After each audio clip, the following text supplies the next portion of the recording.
श्री कृष्णा दोस्तों, हर हर महादेव। कैसे हैं आप सब? स्वस्थ और सुरक्षित होंगे। दोस्तों, इस बार मकर संक्रांति 14 जनवरी को मनाई जाएगी या 15 जनवरी को, इस बात को लेकर बहुत ही संशय की स्थिति है। संक्रांति पुण्यकाल कब से कब तक है और राशि अनुसार किन चीजों का दान करना शुभ है, ये सारी बातें एक संशय की स्थिति में बनी हुई है। वैसे मैं बता दूं कि मकर संक्रांति महापुण्यकाल 15 जनवरी को सुबह 7:15 से शुरू होने वाला है। इस बार मकर संक्रांति बहुत ही शुभ है, 15 जनवरी को मनाई जाएगी और 4 शुभ योगों के साथ महायोग बन रहा है। मकर संक्रांति में जो एक योग होता है, कभी कभार यह अशुभ योग में आती है, लेकिन इस बार बहुत ही शुभ योग लेकर आ रही है। मकर राशि में शुक्र, शनि और सूर्य मिलकर त्रिग्रही योग बना रहे हैं। शास्त्रों के अनुसार इस बार देखा जाए तो मकर संक्रांति पर सुकर्म योग है, शश योग है, सुनफा योग है और बाशी योग है। इस दिन चित्रा नक्षत्र भी पड़ रहा है। इन योगों से बनने वाले महायोग में स्नान और दान करने से आपको अपार पुण्य की प्राप्ति हो रही है। आप कौन सी राशि के हैं और क्या दान करना चाहिए, सभी के मन में संशय होता है। एक लगता है कि हम दान तो कर रहे हैं, यदि हमें मालूम पड़ जाए कि हमारी राशि के अनुसार कौन सा दान हमारे लिए श्रेष्ठ है तो वो ज़्यादा उत्तम होता है। आज मैं अपने वीडियो के माध्यम से बता रही हूँ और आगे आपको क्या करना चाहिए जिससे आपका पूरा साल बहुत ही अच्छा निकले, पैसे की आवक बनी रहे, धन से धनी बने रहें, स्वास्थ्य से स्वस्थ बने रहें और भाग्योदय पूरी तरीके से आपके साथ हो। इस प्रकार में जो ये वीडियो बना रही हूँ आप लोगों के लिए ही है। आप शुरू से अंत तक अवश्य देखें, अच्छा लगे तो लाइक करें और यदि अभी तक आपने मेरे चैनल को सब्सक्राइब नहीं किया है तो सब्सक्राइब अवश्य कर लें, क्योंकि इसके बाद जो वीडियो बनाऊंगी उसमें मैं आपको बहुत सारे ऐसे उपाय बताने वाली हूँ जिससे आप दान का भी पुण्य प्राप्त कर सकेंगे और आपकी यदि कोई स्थिति, आपकी समय आपका अच्छा नहीं चल रहा है तो वो समय में परिवर्तन आएगा। कहते हैं जो मकर संक्रांति होती है उस दिन दान को भी उस दिन का दान आपके लिए सर्वश्रेष्ठ होता है। आप छोटा सा दान भी करते हैं तो सर्वश्रेष्ठ आपको उसका फल प्राप्त होता है। अब मैं ज़्यादा समय नहीं लेते हुए आपको आगे की बातें बताती हूँ। वैसे देखा जाए तो आप शायद नहीं जानते होंगे सूर्य के उत्तरायण होने का क्या अर्थ होता है। मान्यताओं के अनुसार ऐसा कहा जाता है कि मकर संक्रांति के दिन से सूर्यदेव का रथ दक्षिण दिशा से उत्तर दिशा की ओर मुड़ने लगता है। सूर्यदेव हमारी ओर मुख करते हैं, वह पृथ्वी की ओर हो जाते हैं। इसके कारण सूर्य पृथ्वी के निकट आने लगते हैं, सर्दी कम होने लगती है और गर्मी बढ़ने लगती है। मकर संक्रांति को सूर्य उत्तरायण होने लगते हैं। ये तो हुआ सूर्य उत्तरायण, आपको मालूम ही होगा, कहते हैं मकर संक्रांति से ठंड कम होने लगेगी, इसका कारण यह है। और गंगा स्नान का भी बहुत ही शुभ इस दिन माना जाता है। अगर संभव ना हो तो घर में आप गंगा जल युक्त पानी से स्नान करें। आप 15 जनवरी को थोड़ा सा गंगा जल अपने स्नान के जल में मिला लें, उसके बाद स्नान करें। यदि गंगा स्नान होता है तो बहुत ही श्रेष्ठ होता है, लेकिन सभी लोग ये कार्य नहीं कर सकते हैं। इसके बाद सूर्य की तरफ मुंह करके तिलांजलि दें। आप ये कार्य करते हैं तो आपको जीवन की परेशानियां आपके से मुक्त होने लगते हैं। आप धार्मिक दृष्टि से मकर संक्रांति के दिन तिल का दान विशेष माना जाता है, विशेष महत्व होता है इसका। और ऐसा कहते हैं कि मान्यता के अनुसार यदि देखा जाए तो काले तिल का दान अवश्य करना चाहिए। इससे साढ़े साती और शनि ढैया दोष का प्रभाव कम होने लगता है। पितामह भीष्म तक ने इस उत्तरायण की प्रतीक्षा की थी। आपको शायद नहीं मालूम होगा, उत्तरायण से जुड़ी धार्मिक मान्यता ये भी है कि महाभारत के जब युद्ध हुआ था और जब भीष्म पितामह प्राण त्यागने वाले थे तो वह सूर्य के उत्तरायण होने की प्रतीक्षा कर रहे थे। तब तक वह रणभूमि में बाणों की शैया पर लेटे रहते हैं, क्योंकि सूर्य के उत्तरायण होने पर वह अपने प्राण त्यागने का प्रण किए हुए होते हैं मन में।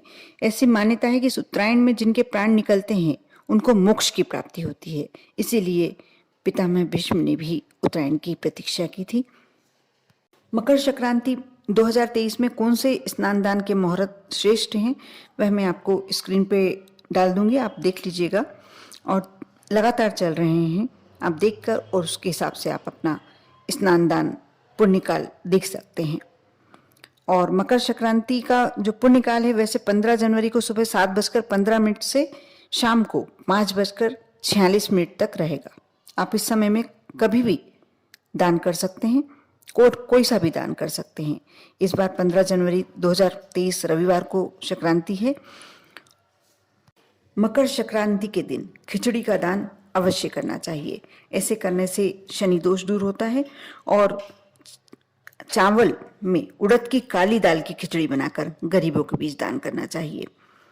इसी प्रकार मकर संक्रांति के दिन गुड़ के दान करने का भी बहुत विशेष महत्व होता है। शनि, गुरु और सूर्य तीनों के दोष दूर होते हैं यदि गुड़ का दान किया जाए तो। यदि आप चाहें तो तिल के लड्डू और गुड़ के तिल और गुड़ के लड्डू मिलाकर दान करते हैं। वैसे सभी लोग करते ही हैं, लेकिन क्यों करते हैं शायद जानकारी नहीं हो, इसलिए मैं बता दूं। और कंबल का दान, मकर संक्रांति के दिन काला कंबल का दान करना बेहद शुभ होता है। ऐसी मान्यता है कि इस दिन यदि गरीबों के बीच में काला कंबल का दान किया जाए तो इससे राहु के अशुभ प्रभाव दूर होते हैं। घी का दान, मकर संक्रांति के दिन घी का दान करने का भी विशेष महत्व होता है।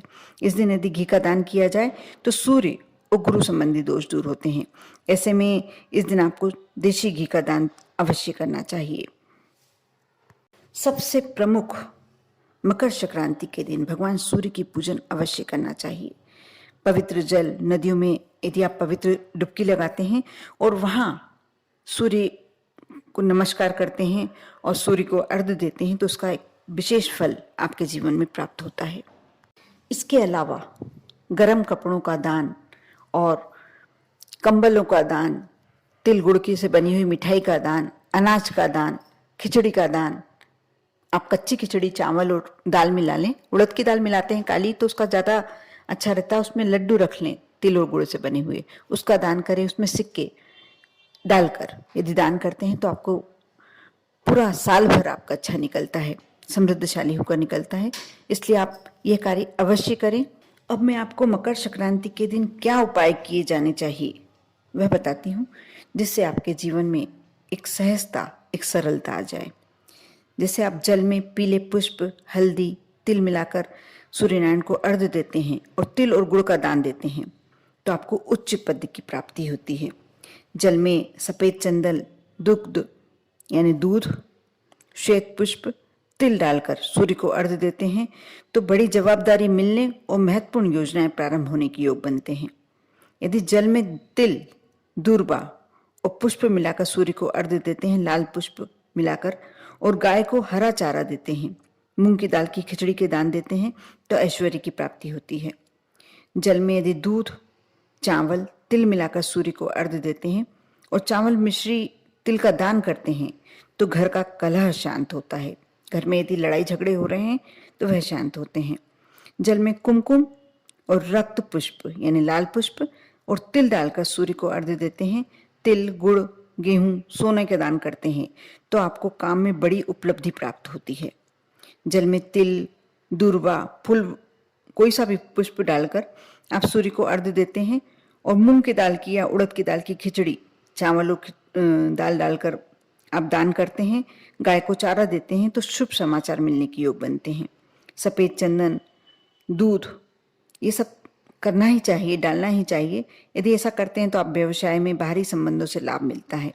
इस प्रकार बहुत सारी ऐसी बातें हैं, जैसे जल में नीले काले पुष्प, काले उड़द, सरसों का तेल, तिल मिलाकर सूर्य को अर्घ्य देते हैं और तेल और तिल का दान देते हैं तो विरोधी परास्त होते हैं और शनि दोष आपके ऊपर से होता है। यदि आपको शनि की वक्र दृष्टि आप पर पड़ी हुई है तो वो आप पर से हट जाएगी, आपको शनिदेव की कृपा प्राप्त होगी। इसी प्रकार हल्दी, केसर, पीले पुष्प, तिल मिलाकर सूर्य को अर्घ्य देते हैं और सरसों और केसर का दान करते हैं तो सम्मान और यश की प्राप्ति होती है। ये बहुत सरल बात हैं। जो भी आपको लगता है कि ये मेरे लिए अच्छा है, उसमें से श्रेष्ठ उपाय चुनकर आप कर सकते हैं और अपने जीवन को बहुत ही सहज, सरल, ऐश्वर्य युक्त बना सकते हैं। विश्वास करके करें। आप पर और आपके पूरे परिवार पर भोलेनाथ की कृपा बनी रहे। ओम नमः शिवाय।